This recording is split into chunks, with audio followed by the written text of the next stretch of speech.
Adam and Eve, the parents of the human race, formed from Earth's dust, a divine breath, and a stolen rib. A pair of innocents. That is, until Eve, tempted by the evil serpent, ate the forbidden fruit. Their transgression was met with bitter punishment from God. The daughters of Eve were condemned to pain in childbirth, and the sons of Adam would forever toil and sweat over the accursed ground for food. We all know the story, but strip away the version you might have learned in Sunday school, and what is left is a dark myth with deep links to the ancient world. Today we will explore the Garden of Eden, its ties to the ancient Near East, and trace this foundational myth back to Mesopotamian epics that predate the Bible. And I'm so pleased to be joined today by historian, biblical scholar, and expert in the ancient Near East, Dr. Dylan Johnson.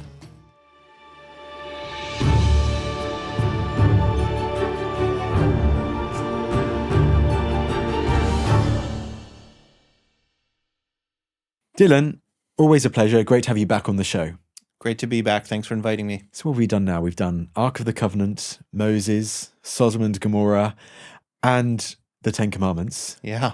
But Adam and Eve and the Garden of Eden, I mean, first of all, what a story. I mean, the way it's composed, the many different layers to it as well, like an onion, and the influences you can see from the world in which it's written, like at that time. It's fascinating. It's a brilliant story. Absolutely. I mean, it's extremely interesting in terms of the content, what it describes. It's also interesting in terms of its placement within Genesis, coming immediately after another creation. So lots of questions there. First off, big question to start it. Was there an apple? Was the forbidden fruit an apple? No, the forbidden fruit was not an apple. That's purely an accident. Well, we think it's a bit apocryphal, but we think it's an accident of Latin translators. So in the Hebrew, the word is just pri, which just means fruit.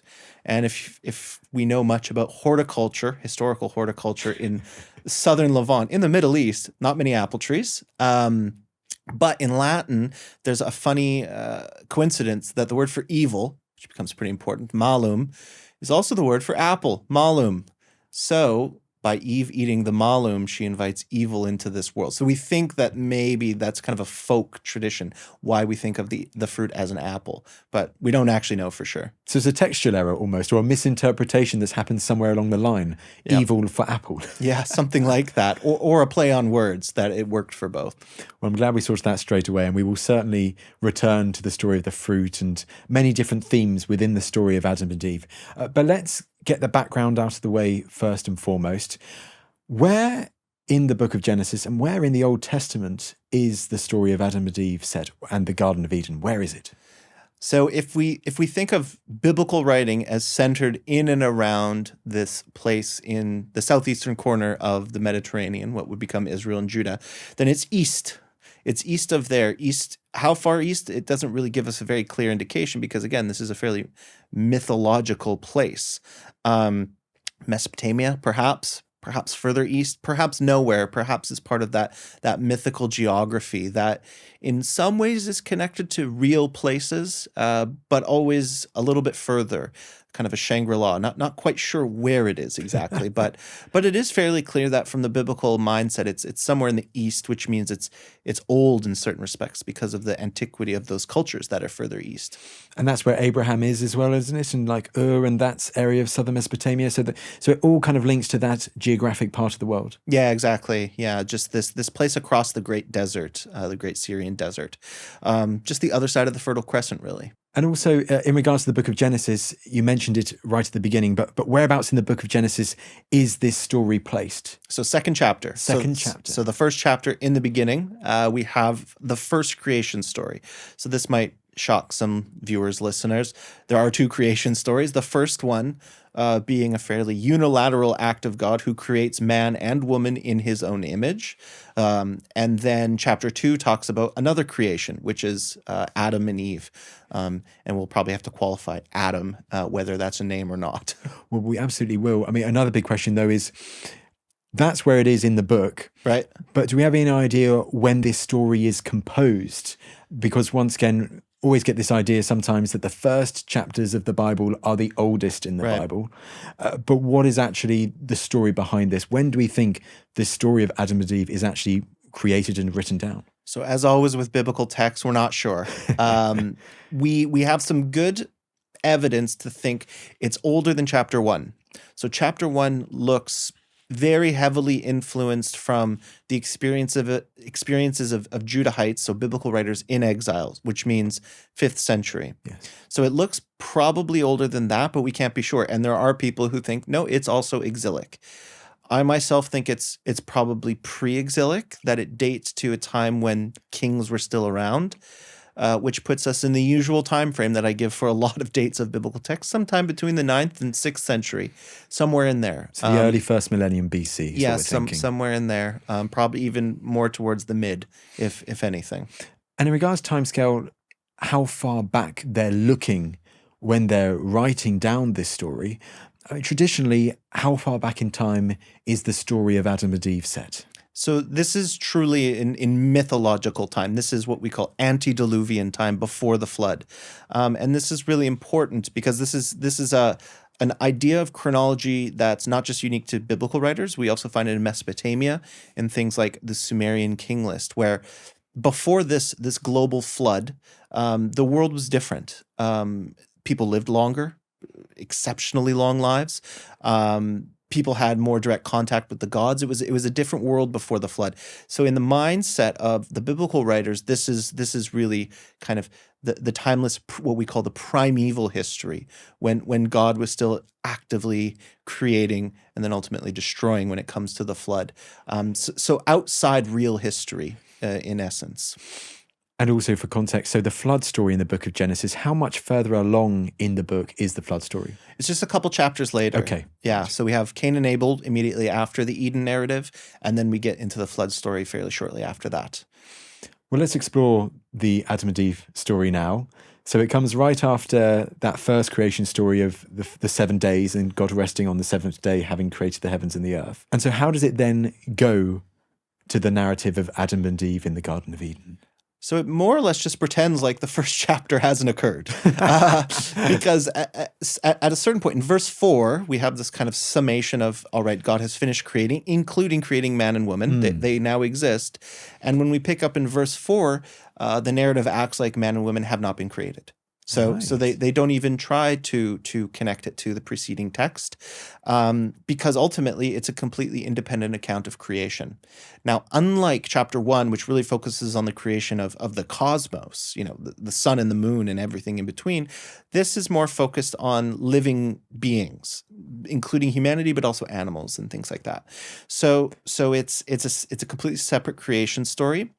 And it sets off with this garden, that God has planted this garden somewhere in the east, and he is want for someone to work it. And this becomes a really important theme, that why is humanity created at all? It's to work, and specifically to toil in the land. But to the toil soil. a garden at first rather than To anywhere toil else. a garden at first, yes. So hopefully the toil isn't too laborious. And this will become important when I talk about parallel creation myths from Mesopotamia. But at least from the outset, God creates a garden.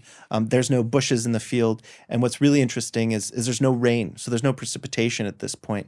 And the garden is fed by what translators for millennia have translated as mist. This word aid in Hebrew, but actually comes from Sumerian. We don't get many Sumerian loanwords into Hebrew, but this one, id, in Sumerian just means a river, specifically the subterranean river that springs up from the underworld and waters. And also for context, the Sumerian language by the early first millennium BC, is one that's only really studied by academics, and it's not like a spoken language of the everyday person at that time. So very interesting to have it. Yeah, it's a very erudite language, which makes us suspect that they probably encountered it through some other medium. But nonetheless, there's no doubt that this word is coming from Sumerian. Interesting. And sorry, continue the story. So underground river. So underground river feeding the garden that God has planted. He needs someone to toil the land, and he decides to, what's the word is, to fashion, really to sculpt a human being, the first man. And I think here I can say when we encounter this name, which we often translate as a proper name, Adam, really the word just means man. It's not a proper Right. name. Unlike Eve, which does become a proper name, Adam is quite clearly not a proper name. So the character should just be called the man, which is what he's called more frequently than not. So if you got a friend called Adam today, you're actually just the man. Yeah. Yeah, exactly. So he creates man. He fashions him from the dust which is upon the earth. So think in terms of kind of almost a clay figurine here. And really, they're conjuring imagery here of a potter, of potter creating a figurine, and he breathes the breath of life into this being, which animates him.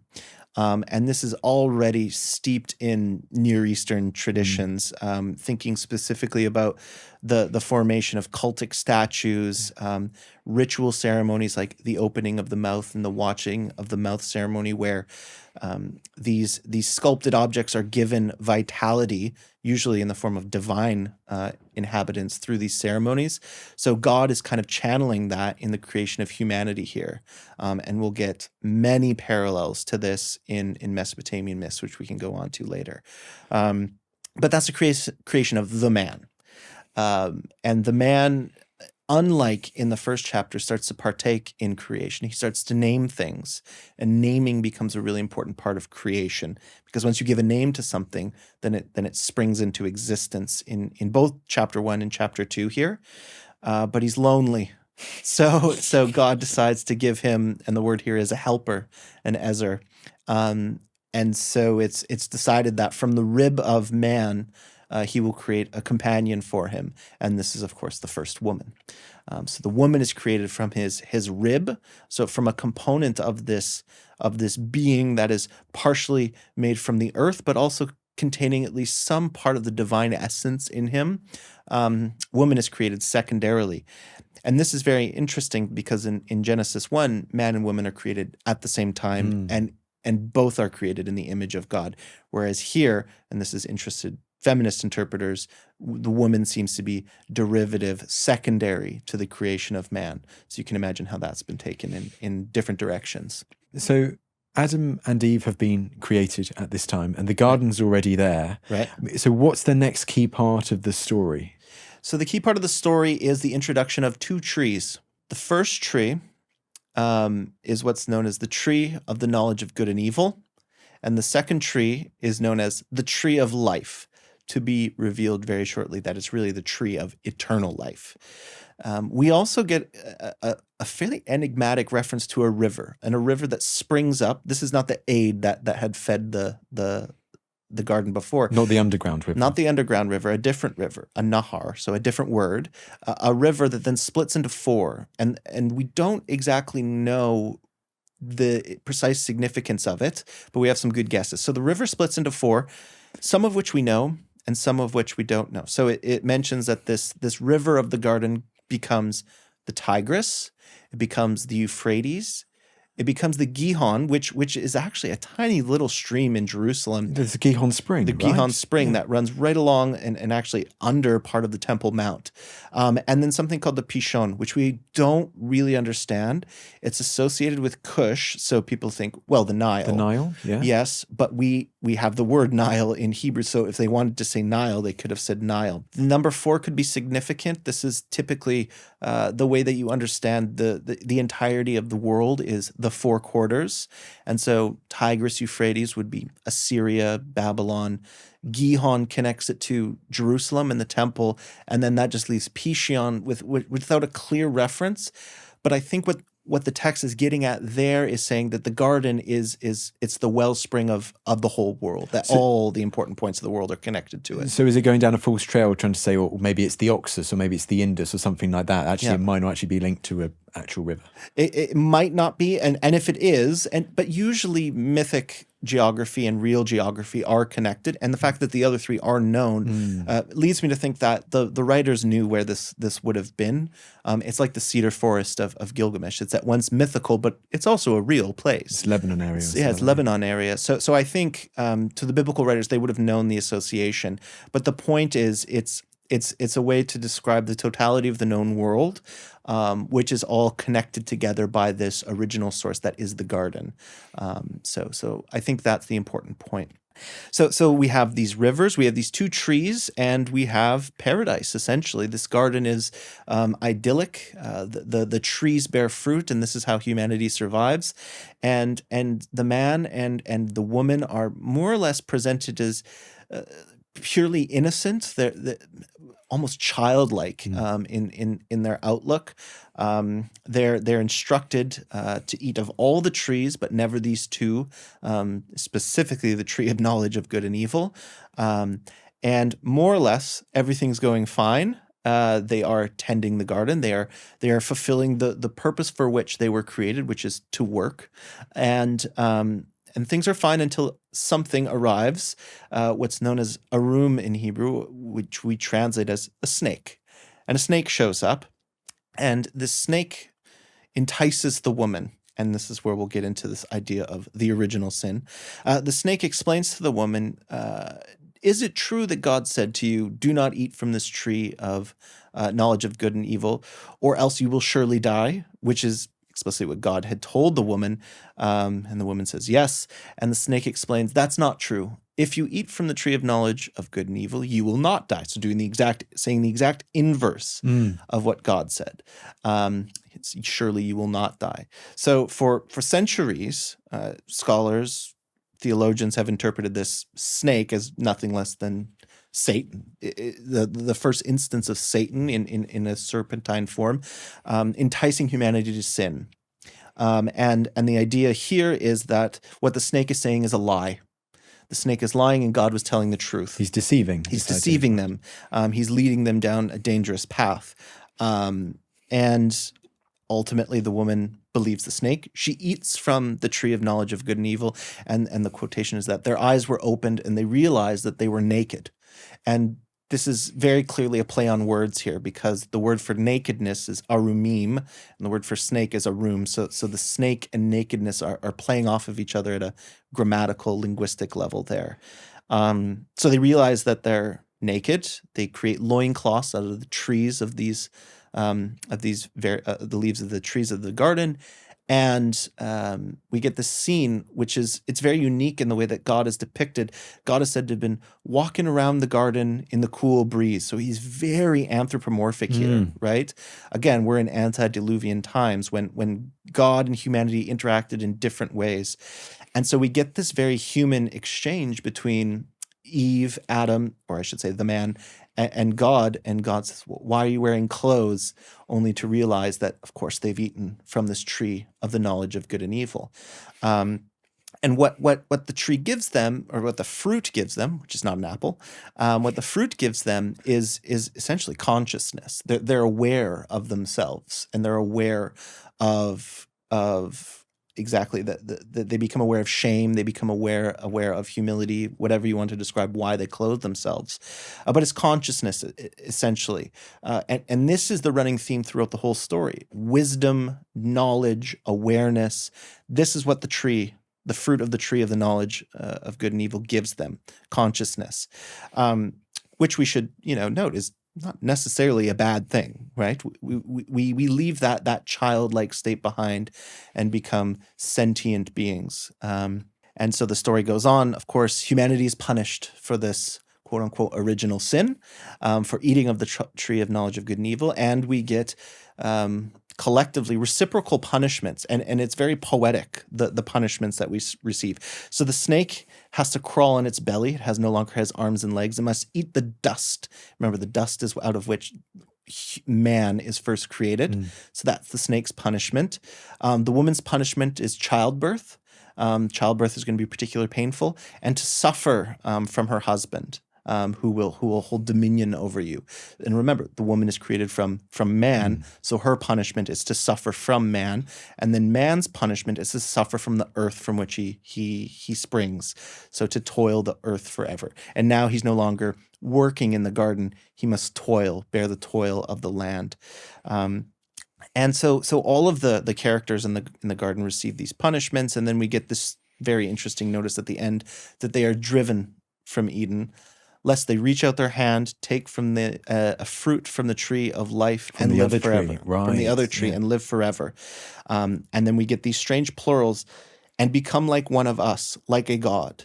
So the fear, the rejection, or the expulsion from Eden is not just a punishment, but a real concern of God, who's apparently up there with some other divine beings, that by gaining immortality, human beings will become gods. So there is because they've now got the knowledge. Yes. There is that almost a fear within God that if they're allowed to stay any longer, that they could get from that other tree and become immortal, become Exactly. divine. Right. So from this story's perspective, and it's not just this story, the two criteria for what is a god is, number one, consciousness, sentience, knowledge, and the other is immortality. And we humans get one of the two, but not both. So we're not like the animals. We have sentience, but we're not like the gods either, because we must die. And that's the story. And that's the isn't it? story. And so I'm sure there are many different meanings to it, but the central purpose when people are relaying this story, is it to explain how this idea of original sin entered the world?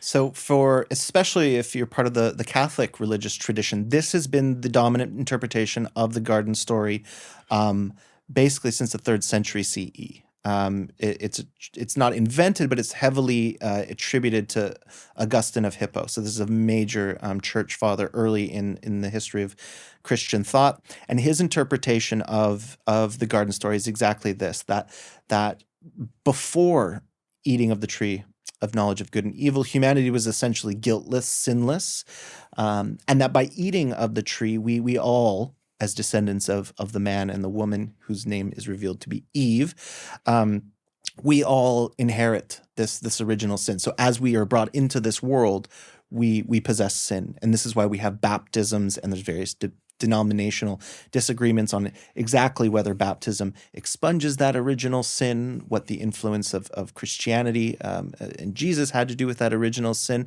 But this is the very Christian interpretation of that passage, and really Catholic interpretation of it, because you get disagreements in Eastern Orthodox tradition. You get disagreements even among Luther. Luther had major disagreements with Catholic church fathers about this. And what I say is that's a legitimate interpretation of this text, because ultimately there is punishment involved. It's not devoid from the narrative, but there's other elements that I want to talk about, and I will mention that for a story that seems to be so focused on sin, the word sin doesn't actually appear anywhere. And in fact, it doesn't appear until chapter 4. So another chapter later, after Cain and Abel, we're very clear it's about sin. So historical critical scholars, we've gone in different directions in interpreting this story, and we focus on a couple of themes. One is wisdom, because again, that's a key theme mentioned many times in the text.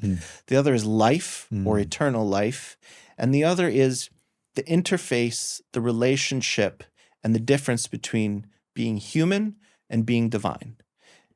And that's what this story is about. Well, let's go through those three one by one then, and then we'll explore many of the other topics and parts of the story, and we can look at parallels with other societies and cultures in the late Bronze Age and early Iron Age. Great. But let's start with wisdom then. Okay. Because this is a central part of the story, this whole idea of wisdom and the gaining of wisdom. Right. So if we start from the perspective of wisdom, when we first encounter the man and the woman, she's not named Eve yet, as I said, they are essentially childlike in their description in the garden. They don't understand, and we often interpret the knowledge of good and evil as morality, but in other descriptions that use the exact same phrasing, such as the book of Deuteronomy, it's clear that when you come to a certain age, you gain that knowledge. So they really are childlike before that knowledge arrives to them. So that's one level. The other people who are typically described as possessing the knowledge of good and evil are kings specifically. And there's a certain theme, I think, running through this as well, that Adam and Eve, or the man and Eve, are royal figures in certain respects, because first off, they're in a garden. Gardens are typically associated with palaces and to a much lesser extent, temples. Really, gardens are architectural features of palaces. Of course, the man and the woman are, king and queen in theory, but this wisdom is very special in biblical tradition.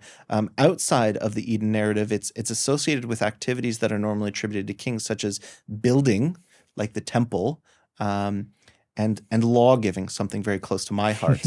When kings act like lawgivers, not only are they described as knowing the difference between good and evil, being exceedingly wise, Solomon being the paragon example, but also emulating the divine. So in places, David is called like a messenger of God in his wisdom. So King David, I'm guessing. King David, right, yeah. And his son Solomon, similarly, when he has his famous judgment between the two prostitutes, the people are fearful, and usually you're fearful of gods, because the wisdom of God was in him to execute justice.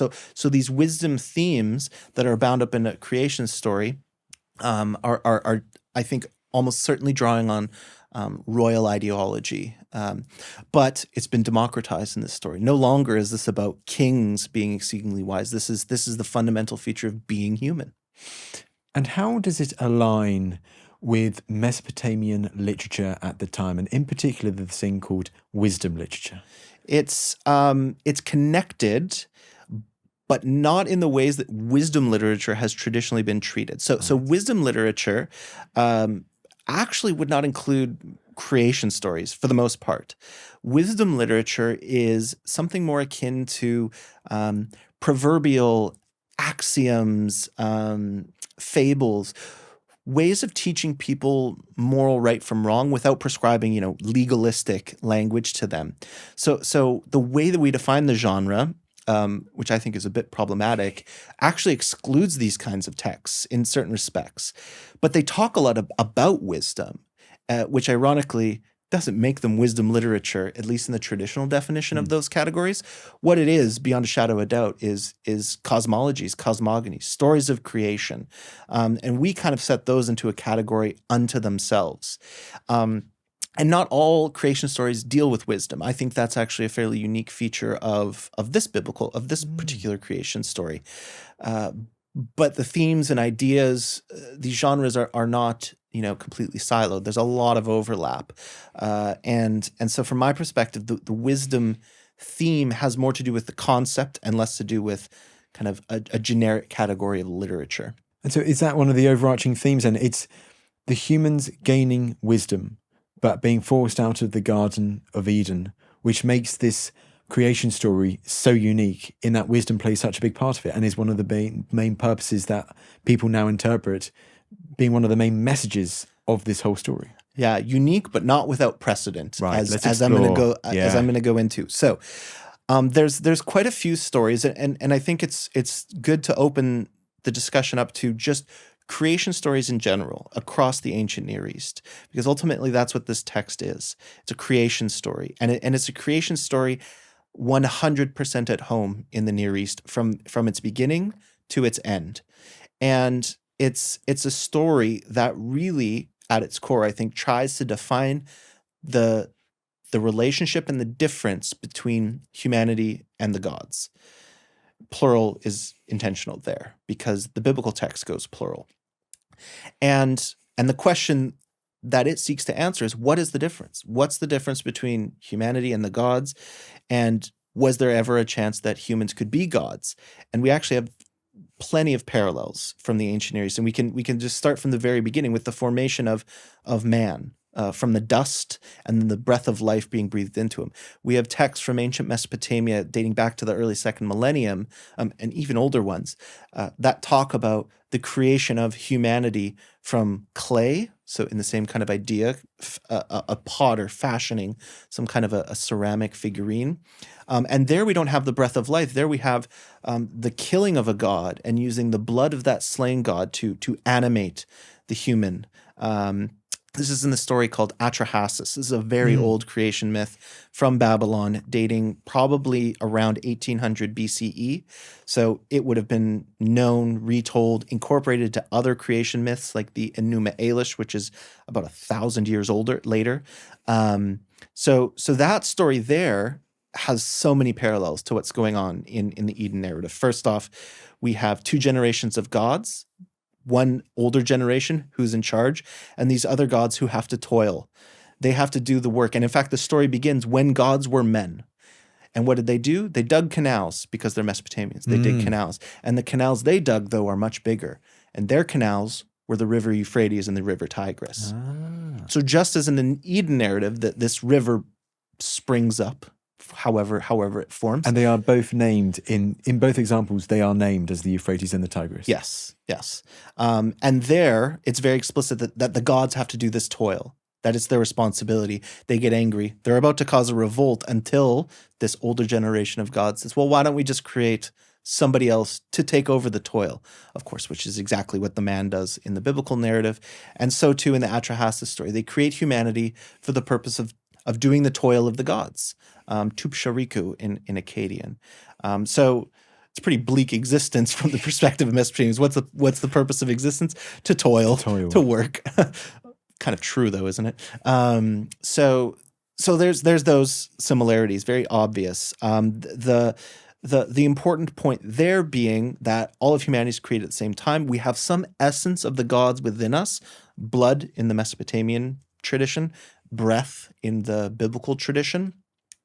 No differentiation between gender though in the Mesopotamian. It's all humanity is created all at once, and the parallels don't stop there, but it's probably better to shift to a different narrative when we start to talk about kind of the second stage of creation. So once we exist in the biblical narrative, the next stage is gaining consciousness, becoming that kind of human. And there we have to jump to another very famous myth, that of Gilgamesh.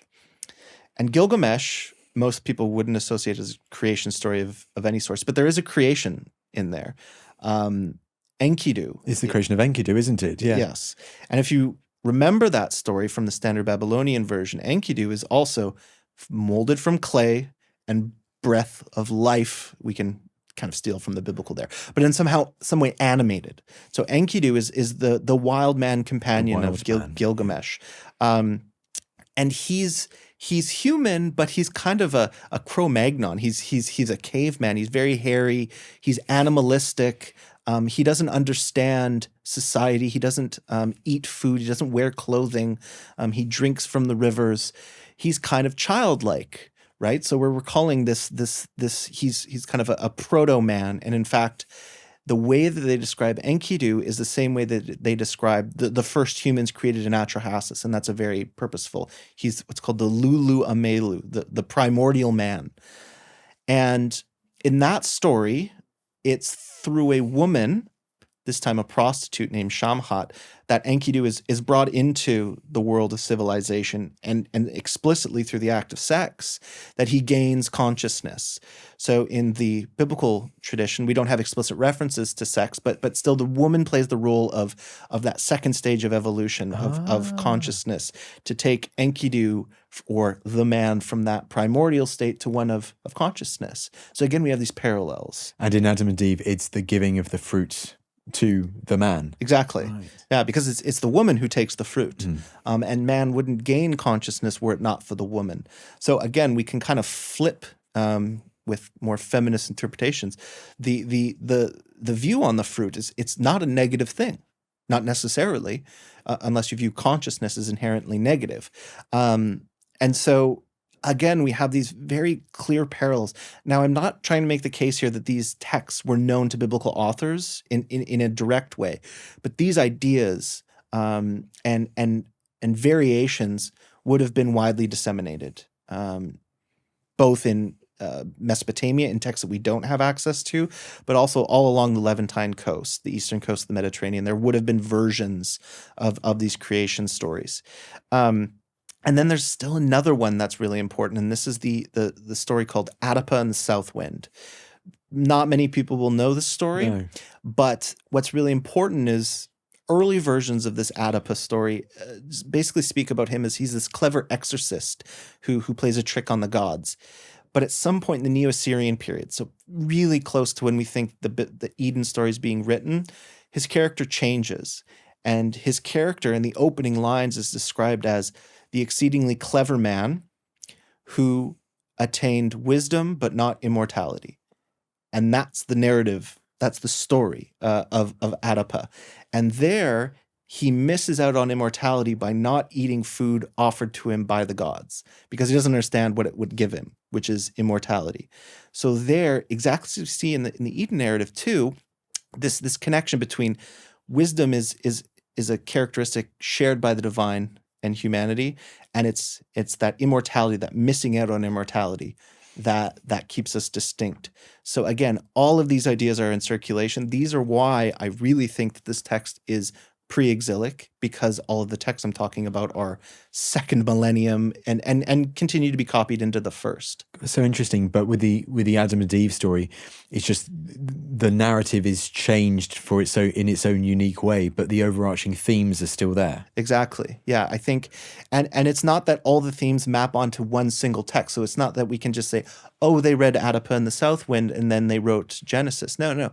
They're aware of these themes in Gilgamesh, in Atrahasis, in Adapa and the South Wind, and probably thought of all of them as their own stories, because there were Israelite creation myths, plural probably. I mean, we have two.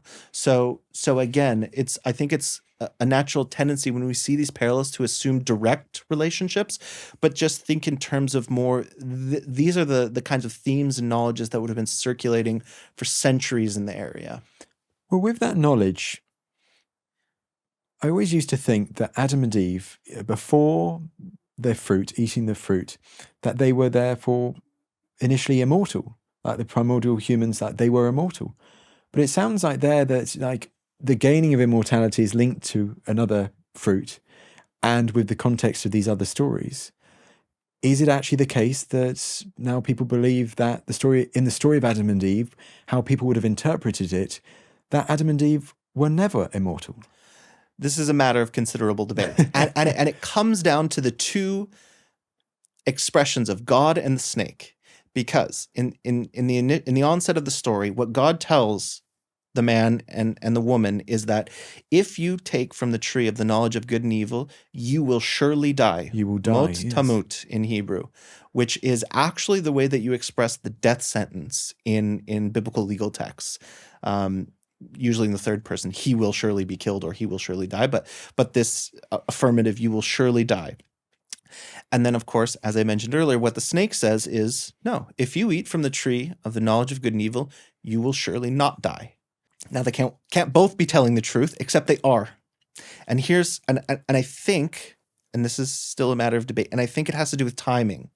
So what obviously doesn't happen is the woman and the man who eat from the tree of knowledge, good and evil, don't die immediately. So it's not a Snow White scenario here with the poison apple. They do not die immediately, but they do die eventually because they are mortal. The snake, I think, is channeling that immediacy, saying, if you eat from it right now, you won't die. It's not a poisoned apple. You will gain consciousness. So everything the snake says is true. But God is also telling the truth that if you eat from that, you will eventually die because you will be banished from this garden. So the interpretation is God's sentence there is not saying, I'm going to execute you, but rather you will lose out on this chance for immortality, much like Adapa in the South Wind, to miss out on that chance for immortality. Because once they're banished from Eden, there's never again a chance to eat from the fruit of eternal life. And I should also cycle back to Gilgamesh again here. Gilgamesh also lost out on a chance for eternal life too. It's fragmentary, but at the end of that epic, he gains a plant. And the plant gives him eternal life. And do you know how he lost the plant? He loses it in a river, doesn't he? He loses it in a river, but something took it. Oh, is it the snake? It's a snake. The snake took it from him. So again, these themes just keep recurring. And there we have an etiology, not about why snakes crawl on the ground, but why snakes shed their skin. Yeah. So again, this question of were the original man and woman immortal, I think in theory, they always had that potential. Right. So long as they're in the garden, because there's no sign that they would die if they continued to exist in the garden. And then they also had that potential to always eat from the tree of eternal life. That God could have given them permission to eat from the tree of immortality if he wished, but that was only possible if they never ate from the tree of knowledge. Right, because they can have one but not two. One But not two. Right. So, I mean, that's ultimately the question, because we don't have any story, really. We have one story of anyone who did gain immortality. The only story we have is Utnapishtim from Gilgamesh, the one human being who gains immortality. But there, it's a problem again, because the problem was the god had prescribed all humanity must die, and either he's a liar or he makes the only living human into a god, and therefore he wasn't wrong. But so again, I think a lot of these stories have to do with these boundaries between mortality and immortality, between being human and being divine. And you'll notice sin has not factored into any of the discussion up to this point, because I don't think it's about that. About wisdom, about mortality, and about the nature of divinity. Yeah. And the nature of being human. And the nature of being human and how they contrast with each other. Exactly. Is there anything else we should then mention on divinity itself in the story of Adam and Eve and how God is portrayed? Yeah, I think one thing, and this is what I try to emphasize in a book I've recently written on law giving, so it has nothing to do with well, it has a little bit to do with Adam and Eve. I talk about the Eden story. It has to do with the fact that when we think about divinity, we often think really in terms of this binary. Either you're divine, i.e. immortal, or you're not divine and then mortal. But in the ancient Near East, including ancient Israel and Judah, divinity was a spectrum. So you could exist kind of along the lines of the spectrum between mortal and between a god, especially when we talk about kings.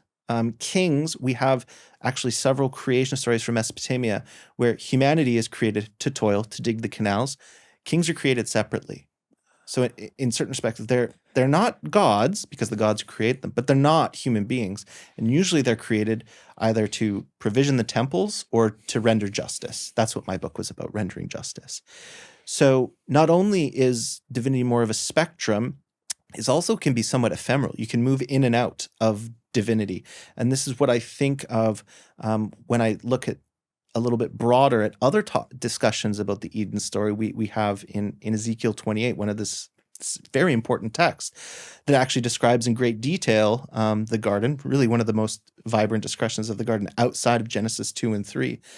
And it has nothing to do with the man and the woman.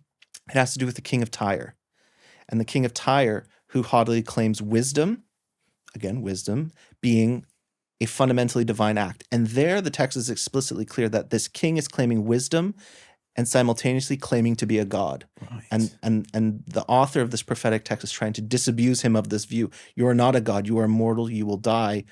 And then it starts talking about the Garden of Eden. So there we have an ancient reception of the Eden story saying exactly what I've been saying. It's not about sin, it's about the boundaries between mortality, immortality, between humanity and the gods.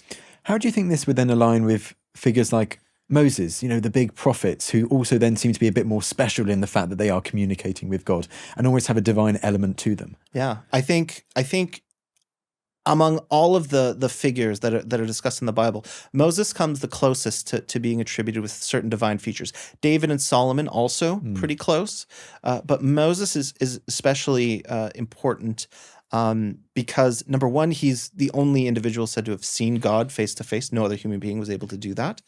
And there's certain descriptions of him. Of course, he lives extraordinarily long life, not the longest in biblical tradition, but by that point in the narrative, extremely long, 120 years, I think he dies at. He's, of course, the lawgiver. And there's certain episodes, such as with our previous discussion, when Moses descends the mountain with the Ten Commandments, his face is shining like the sun, so he gives off divine luminosity. So again, it's best to think of divinity not as a binary, but as a spectrum, and it's ephemeral. Moses doesn't stay a god. Of course, he dies, right? And this is very important when we think of the ancient Near East, which is loaded with royal ideologies that are often presenting these kings as something more than human beings. It's embedded in the creation stories. They are not quite gods, but something more, and yet there's the fundamental dilemma that they die. And this has been a tradition that continues throughout all history, into the medieval period. The king's two bodies. How can the king be, a representative of God on earth? How do you perpetuate the idea of the state? These myths are created, and I think that's partially what we're getting in the Eden story. But again, it's been democratized. It's not about kings. It's about all humanity. I'm always going to ask a big question to summarize all those themes that we've talked about there, Dylan. So how would you argue someone who heard the Adam and Eve story in the first millennium BC, how do you think, and I appreciate it would differ depending on whether they were, a priest or a king and so on, or a scholar, a scribe and so on. How do you think they would have primarily interpreted the narrative of the story of Adam and Eve if they're not going away thinking straight away, oh, this is about original sin entering the world? I think they would have interpreted it or been told that this is a story about being human, about the orders of creation, how we're different from the animals from which we interact with every day, but also why do we worship the gods? Why are we here? I mean, isn't that just such a fundamental question there's no shortage of creation stories out there. All creation stories. Why are we here? Why are we here? It's not a very nice answer. It's to toil. It's to do exactly what we've been doing every day. It's partially punishment, a loss of this paradise, in Milton's words, but it's not all negative, I think, also, because for as much as we lost, I think it's also important to focus on what's gained in the narrative, which is, of course, we have consciousness, we have knowledge, we are partially divine. So I think that would have been the takeaway in an ancient Israelite or ancient Judite setting, just as I think the takeaway from Mesopotamian narratives in the same respect. Well, let's explore a few other key parts of the story and the amazing links they do have, because I've got a few more that I really want to ask about. And the first one is this whole setting of a garden. So, Dylan, the Garden of Eden, how clear an influence is there from the gardens of ancient Mesopotamia, of the Assyrian rulers, of the Babylonians? I might think of the Hanging Gardens of Babylon and so on. Yeah, I mean, there's absolutely a potential connection there. Now, there we would expect a really royal connection, because it's not everyone who gets to have a garden. These paradises, as they say, they're paradisos and stuff, isn't it? Yeah. And it'd be great because pardes is a Hebrew word that we get from Persian, but it's not there in the garden story. But again, the conception is. So what I would imagine here is kind of a royal estate. This is what the Garden of Eden. And even the name Eden, which for centuries we had no idea what it meant. We didn't understand its etymology. It was actually only about 30 years ago that we found an Aramaic inscription that mentioned an Eden, which just means a very well-watered place. But the people who are capable to have really well-watered places in the ancient Near East were kings. I mean, because this is a highly arid landscape, and the way that Eden is described is, yes, these are rivers, but these are, divinely cultivated rivers. These are canals, essentially. So I think in the mindset of the biblical authors, they're imagining these types of gardens. And in fact, we found royal gardens in the vicinity of Jerusalem at a site called Ramat Rachel, which is just to the northeast, I believe, or northwest, excuse me. An Assyrian provincial palace, probably. So dating to that time, like the 8th right century about BC. A little bit later, but Exilic. not too long after. And there's no reason to doubt that gardens wouldn't have been also present in earlier palatial structures. So yeah, I think when we just imagine the garden, this is a very common, widespread Near Eastern motif, definitely with connections to Assyria, lesser extent Babylon, because the Babylonians don't describe their gardens, despite what the Greeks told us about their great city. And of course, then the Persians as well were great gardeners. But the Assyrians got there first, as you say, with those beautiful wall reliefs in the gardens. Exactly. And all that, yeah, we have the strongest evidence for the Assyrians. Not to say they weren't elsewhere. It's just that's where we have the evidence for. Very much so. I think of those wall reliefs from Nineveh and so on, of Ashurbanipal. The underground river as well. I know I'm bringing us back near the start, but I don't want us to finish this episode without mentioning the underground river, because that's startling in its own right. Right. I mean, and what's interesting is that we mistranslated it for almost 2,000 years until we rediscovered cuneiform writing and the Sumerian language behind it. This word aid, we'd always translated it as mist. So we kind of thought of it as just, I live in Cardiff, so mist is a common reality of my existence. that moisture just settled on the ground. But actually, when you read the word more widely, it really does come from the Sumerian word id, which is, on the one hand, just the word for river, but it has mythological connotations. It's also the word used to describe what's known as the river ordeal. So when you would submit litigants in the absence of witness testimony, you would submit them to the id, to the river ordeal. Wow. And the idea there is that, the divine cleansing waters, the divine river itself would be able to figure out who's guilty, who's innocent. And so it stuck around in later languages like Akkadian and maybe made its way into either Aramaic or directly into Hebrew. We don't know. But it's very uncommon to find these Sumerian words, which is why we think when we see that and so many connections to Mesopotamian creation stories, we really think there's a Mesopotamian link, maybe not directly to a text, but to Mesopotamian ideas or shared ideas that are common across this area. And do we think this is also could potentially be like an underworld link, a chthonic link, linking the underworld to the Garden of Eden at all? Yeah, possibly. It's not always clear because we have Western traditions that there is an idea that the path to the underworld is an underground river. Like the river Styx. Yeah, kind of like the river Styx. But in the Gilgamesh story, there's no river. There is an underground ocean called the Waters of Death. But it's not a river. It's quite clearly a sea. And in fact, the path, it's a dry land path that the sun has to take. So again, this is always the challenge with creation stories. There's a lot of ideas, a lot of themes. There's not one common motif.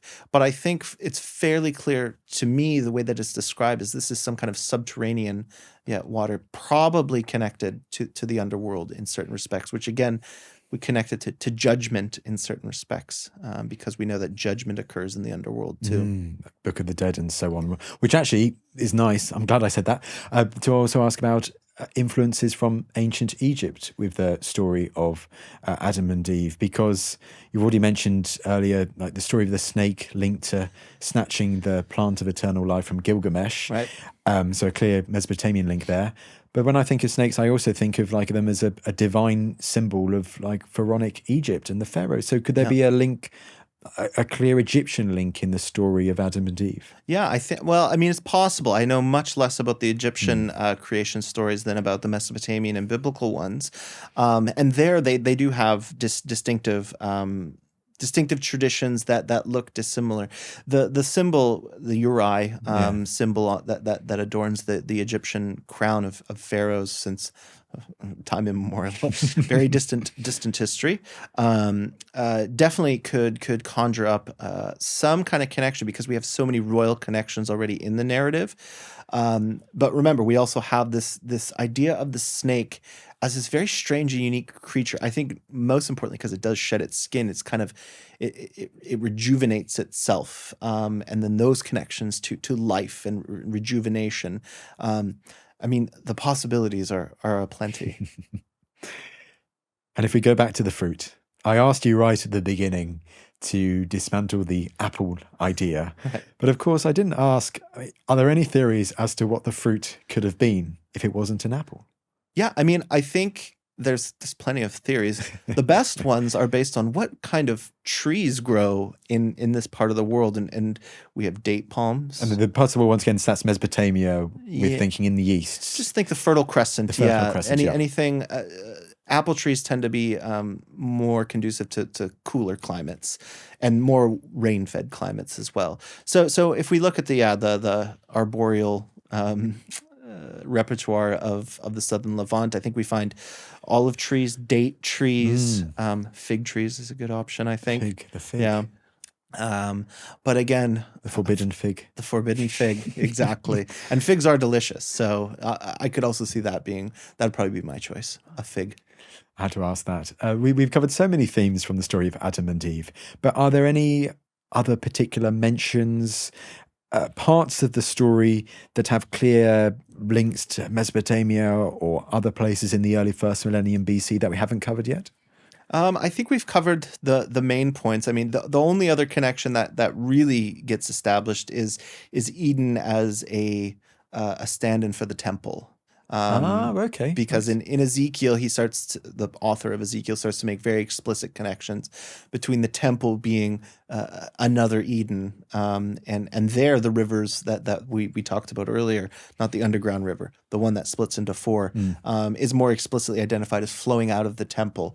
And this becomes very important in later reception tradition, in synagogues, in other places of worship, where we start to get Eden scenes very prominently displayed, because in some senses, Eden is the first temple. It's the first place where humanity really contacted the divine. And so lots of temples, lots of churches, lots of synagogues, you can go down the list, are very interested in those kinds of motifs and adorning them in association with the architecture. That leads me nicely into what I was going to ask, which was like the legacy of the Adam and Eve story. Does it remain very important into the Roman period, where you have like the first Christians and you have apostles like Paul spreading the word? Yeah, absolutely. And I think it obviously factors incredibly powerfully in early church father interpretations with Augustine, because of its association with sin, in that interpretive tradition. Again, as a proximate experience of humanity's encounter with the divine, it's going to figure prominently in mosaics. It's going to figure prominently in wall paintings, in churches, in synagogues. It's actually a very commonly shared motif, especially in Turkey, in Judea, later to be Palestina. And that's what I can speak on specifically is its incorporation into the artistic world of late antique Judaism and Christianity. I guess it's more visual. It's a much more recognizable story than the other creation story of Genesis 1, you know, of God. And how would you depict, of course, kind of creating the world in 6 days and resting on the seventh. The Adam and Eve creation story, or those you highlighted early on, like they almost kind of contradict each other with the story of the creation of man and woman. It's easier for these artists to depict, for people to recognize as time goes on. Yeah, I mean, I think it's because the Genesis 1 creation story, it's very much, I think it's partially it's an evolution of the religion, in some respects. This is a cosmic world God. It's impossible to really fathom, capture through image. This isn't the God walking around a garden in the cool breeze anymore, right? This is someone who stretches out the heavens, and so I think at that scale, it works great for poetry. I think it works less well for images and imagery in the iconographic register.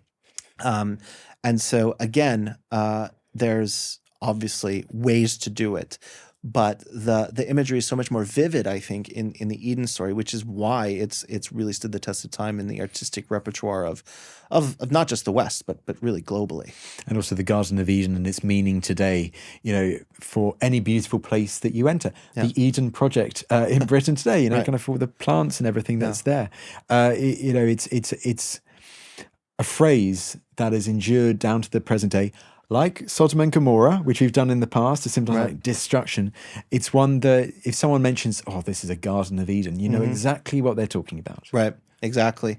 And what's interesting is it's kind of a universal theme, not expressed through the medium of the Garden of Eden, but this lost golden age, right? That cuts across not all, but many world cultural traditions.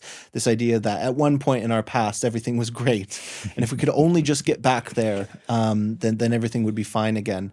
And so the Eden narrative is just so translatable, I think. Something desirable but not within your grasp idea, kind of thing, heading back to a past time, and your own fictional idea of it. Dylan, this has been absolutely fantastic. Is there anything else that you'd like to mention about the Garden of Eden before we finish? I think that covers it. We've covered everything. Well, it has been an absolutely fantastic interview, and it just goes for me to say thank you so much for taking the time to come back on the podcast. It's been great. Thank you.